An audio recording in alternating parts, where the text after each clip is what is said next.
Welcome to your Daily Dose of Sunday School, episode 89. We're continuing with Greg Koukl's Tactics. We're on chapter 15, Rhodes Scholar.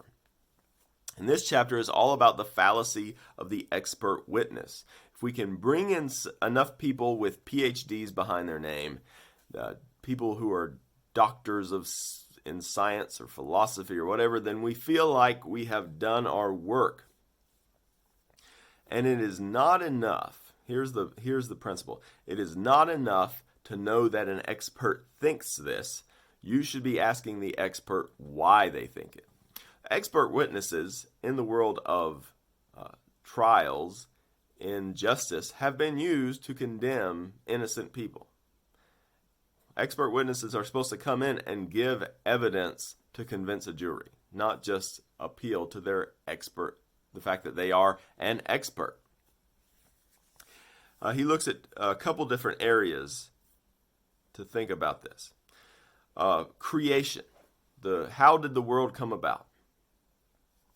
And there's this just really terrible sleight of hand that goes on here.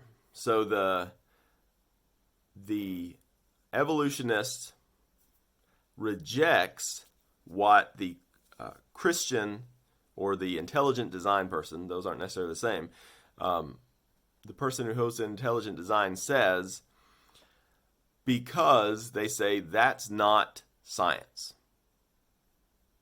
Well, as a matter of fact, the science done by the Christian or the intelligent design person or the naturalistic materialist, naturalistic materialism means you don't believe in the supernatural.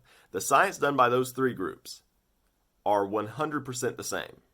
They're looking at rock layers, they're looking at fossils, they're looking at how things are laid down in the past, and they're trying to reconstruct history based on some things we know from science and how different things work. But it's 100% the same process. And yet, the person who holds to the Big Bang and evolution, they're accusing these other two of not using science.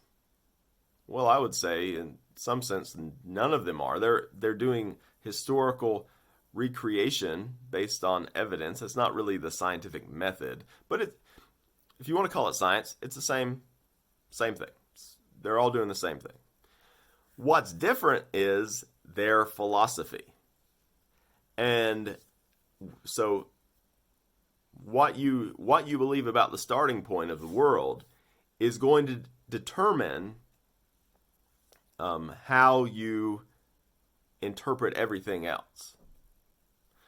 Probably in that realm, the intelligent design person is the one who's doing the most genuine objective science. I don't think it needs to be objective because we know the God who created the whole world, and so we shouldn't worry about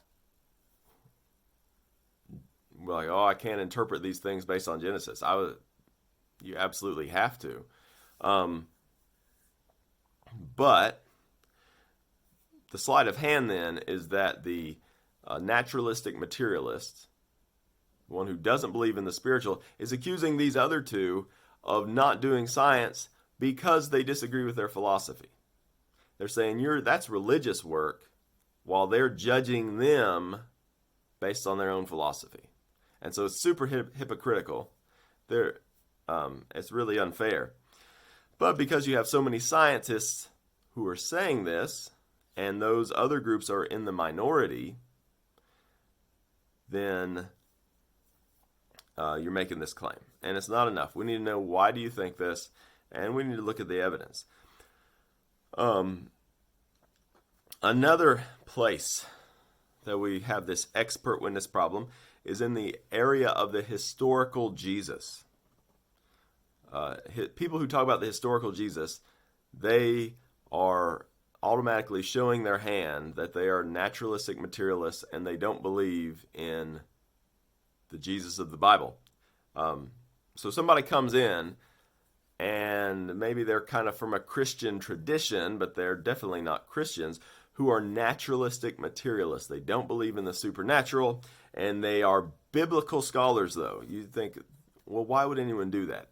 Surprisingly, large amounts of people do. I mean, it's not a ton, but these people still get books published and they'll get posted on the nightly news or something.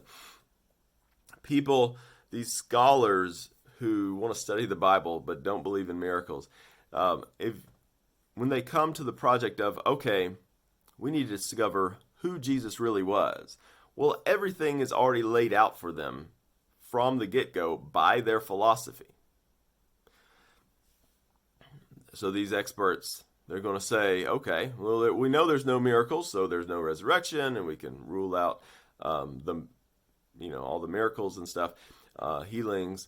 And, well, Jesus predicted the fall of Jerusalem, but we know that's impossible. Therefore, these Gospels must have been written way later than everybody thought. And so then all of a sudden the Gospels aren't proof for Jesus or for the supernatural. Now we've completely reinterpreted them based on our own biases as being written by way later in the church and people writing back doctrines onto a Jesus who really existed but was nothing like the Gospels indicate. And that's what the Jesus Seminar did. It's really garbage. But again, because experts did it, then all of a sudden it's supposed to have weight. And it really doesn't. We don't care if the experts did it. We want to know based on what evidence. And in some sense, we're all biased. But for the Christian, we can accept evidence that points to supernatural, and we can accept evidence that points to the natural, but they can only accept one type of evidence, and everything else gets thrown out.